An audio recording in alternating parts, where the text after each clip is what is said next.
గన్నవరం మాజీ ఎమ్మెల్యే వల్లభనేని వంశీ ప్రస్తుత రాజకీయాల మీద అనాసక్తంగా ఉన్నారా?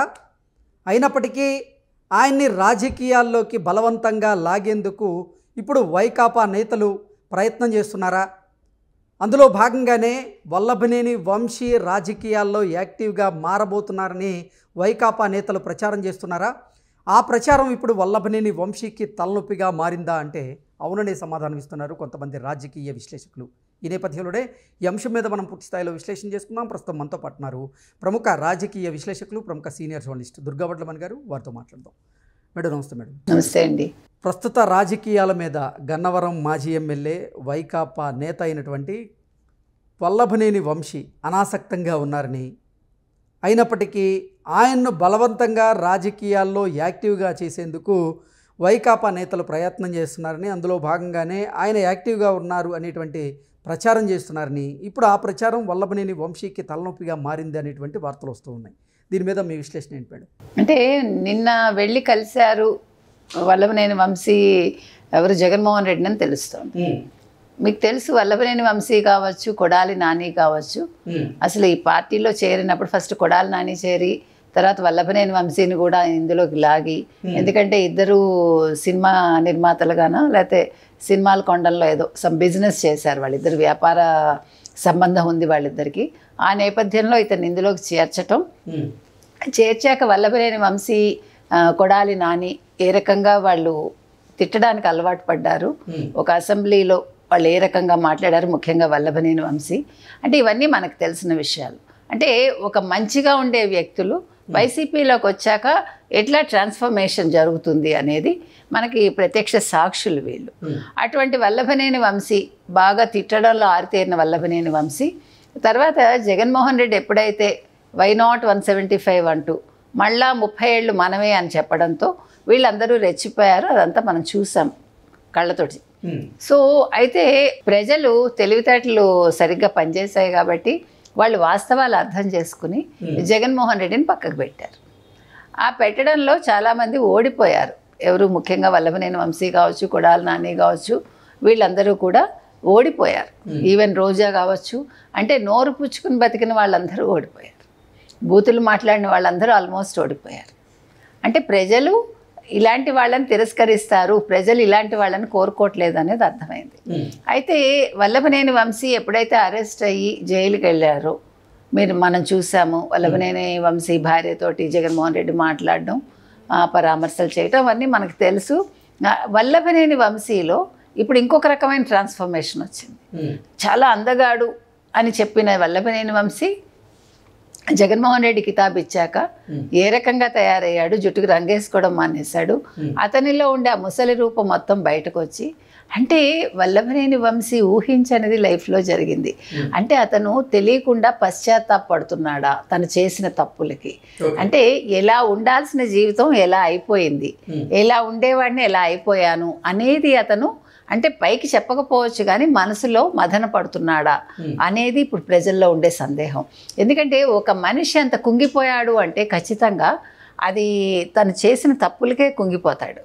అంటే ఇప్పుడు రియలైజేషన్ వచ్చి కూడా చేతులు కాలేక ఆకులు పట్టుకున్నట్టు అవుతుంది. కాబట్టి ఇవాళ మీరు వల్లభనేని వంశీని చూస్తే ఏంటి ఇంత ఒక 6 నెలల కాలంలో ఒక మనిషి ఇలా అయిపోతాడా అని అనుకుంటాం మనం. అంటే ఇప్పుడు అతనికి అర్థమైంది నాకు రాజకీయ భవిష్యత్తు లేదు, తర్వాత వ్యక్తిగతంగా కూడా అతను చాలా నష్టపోయాడు ఒక రకంగా. అంటే అతను చేసిన తప్పిదాలకి వాళ్ళ కుటుంబం మొత్తం కష్టపడుతుంది ఒక రకంగా. డబ్బు వేరు, మీకు డబ్బు ఉన్నా కూడా పలుకుబడి వేరు, మీకు పరువు వేరు, ఇవన్నీ వేరు కదా. సో ఇవాళ అవన్నీ పోయాయి.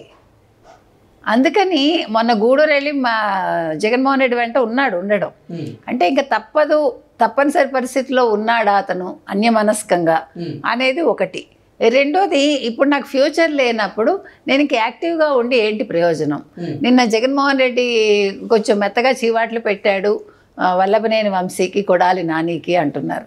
మీరు యాక్టివ్గా ఉండండి, పార్టీ ఇప్పటికే మూతబడిపోతోంది, పార్టీ పని అయిపోయింది అంటున్నారు, మీరు యాక్టివ్గా లేకపోతే ఎట్లాగా అనే తిట్టాడు అన్నట్టుగా కూడా వార్తలు వచ్చాయి. ఇంకొకటి ఏంటంటే మీకు చేత కాకపోతే తప్పుకోండి అన్నారని కూడా మనకు తెలుస్తోంది. సో ఈ నేపథ్యంలో ఇప్పుడు వల్లభనేని వంశీ మీరు అన్నట్టుగా అనాసక్తంగా ఉన్నాడు రాజకీయాల్లో. అంటే ఆయనకి ఇష్టం లేదు. ఇప్పుడు ప్రజలు ఎలాగా ఆయన గుర్తించరు ఇంకా. అంటే వల్లభనేని వంశీని ఇప్పుడు వైకాపా నేతలు కానీ వైకాపా అధినేత జగన్మోహన్ రెడ్డి కానీ మళ్ళీ బలవంతంగా రాజకీయాల్లోకి లాగుతున్నారా అంటే ఏం చెప్తారు? ఖచ్చితంగా. అంటే ఇప్పుడు జగన్మోహన్ రెడ్డికి తన అన్న వాళ్ళు లేరండి.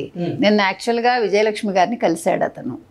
ఫస్ట్ షెడ్యూల్లో లేదు. మొన్న వాళ్ళు ఇచ్చిన షెడ్యూల్లో విజయలక్ష్మి గారిని అంటే తల్లిని కలవడం లేదు.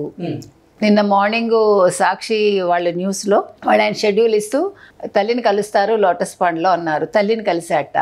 తల్లి కూడా అతనికి ఇష్టమైన రాగి సంకటి ఇంకేదో నాన్ వెజ్ కూర కూడా చేయించారట. చేయిస్తే తల్లికి చెప్పాట, వార్నింగ్ ఇచ్చి వెళ్ళాట.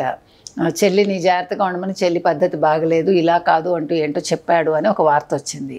సో ఆవిడ వినిపించుకోకపోవడంతో ఆ కోపంలో తినకుండా వెళ్ళిపోయాడు అనే ఒక వార్త కూడా వచ్చింది. అంటే నేను అనేది ఏంటంటే ఇవాళ జగన్మోహన్ రెడ్డి ఒక ఫ్రస్ట్రేషన్లో ఉన్నాడు. అంటే 2029 ఎన్నికలకి తల్లిని మళ్ళీ ఒక పావులా వాడుకుందాము అనుకుంటే రప్పరప్ప 2.0 జగనే ముఖ్యమంత్రి అనేదానికి ఇవాళ తల్లి అంగీకారం తెలపలేదు అన్నట్టుగా వార్తలు వస్తున్నాయి. సరే, చెల్లికి వార్నింగ్ ఇచ్చినా చెల్లి పట్టించుకోదు అనేది అర్థమైంది. సునీత నిన్న చూశాడు, పలకరించకుండా వచ్చేసాడు. అంటే నిజంగా తెలివైన వాడైతే, నిజంగా రాజకీయాల్లో కొనసాగాల్సిన వాడు అని అనుకుంటే జగన్మోహన్ రెడ్డి సునీతను పలకరించి ఉండేవాడు. రాజకీయాలు పక్కకు పెట్టేసి ఎలా ఉన్నావమ్మా ఒక్క మాట, మీకు దాని ఇంపాక్ట్ చాలా ఉంటుంది. కానీ అంత తెలివితేటలు లేవు జగన్మోహన్ రెడ్డికి. అందుకని నిన్న పలకరించలా. సో ఈ ఫ్రస్ట్రేషన్లో వీళ్ళకి వార్నింగ్ ఇచ్చి ఉంటాడు. ఇవన్నీ ఊహించే ముందే సో వల్లభనేని వంశీకి క్లాస్ పీకుంటాడు. కొడాలి నానికి కూడా మరి డైరెక్ట్గా పీకాడా ఇండైరెక్ట్గానో మనకు తెలియదు. సో వల్లభనేని వంశీ ఎటు తేల్చుకోలేక వచ్చేసాడు అని తెలుస్తోంది. ఇంతకీ వల్లభనేని వంశీ ఇప్పుడు రాజకీయాల్లో మళ్ళీ యాక్టివ్గా మారబోతున్నాడా లేదంటే ఇన్యాక్టివ్గా ఉండబోతున్నాడా అంటే? యాక్టివ్గా మారి ఏం చేస్తాడు చెప్పండి మీరు? యాక్టివ్గా మారి ఎవరు వింటారు మీ మాట? ప్రజలు ఏమైనా వింటారా? ప్రజల్లోకి వెళ్ళగలడా? ఆయన అంటాడు వీళ్ళు అంటే మీకు ఇక్కడ ఇందులో అంతర్గతంగా ఉండే విషయం ఏంటంటే నువ్వు ఎలాగా పనికిరావు, రాజకీయాలకు దూరంగా ఉండు, రిజైన్ చేసి వెళ్ళిపో అని చెప్తున్నాడు పార్టీకి జగన్మోహన్ రెడ్డి. మీరు తీసుకోవాల్సింది అది. ఒక వల్లభనేని వంశీకైనా ఒక కొడాలి నానికైనా యూజ్ అండ్ త్రో. కాబట్టి మీరు వెళ్ళిపోండి మర్యాదగా రాజకీయాల్లోంచి. మీరు ఎలాగా ఇన్యాక్టివ్గా ఉన్నారు, మీరు మళ్ళీ తెర ముందుకు వచ్చినా ప్రజలు మిమ్మల్ని గుర్తించరు అని చెప్పకనే చెప్పాడు. Okay, thank you so much.